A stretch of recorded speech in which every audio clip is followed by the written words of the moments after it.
This video from Sharp Out, we're taking a look at the non-reset Clerk problem on the XEA307 register. So if we press CL to get rid of the error message, I'm getting the error message because I'm trying to add a new Clerk onto the programming file by pressing 5 and TLNS.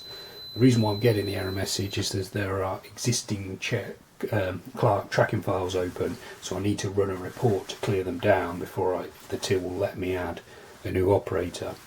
So escape cancel until you return to the main total screen. Mode, X1Z1 mode, resetting, Clerk menu, all Clerk. That will run the necessary report. You can then escape cancel back to the main total screen, go back into the program mode, down to personnel, and then now when you try and add the fifth Clerk, you won't get the error message.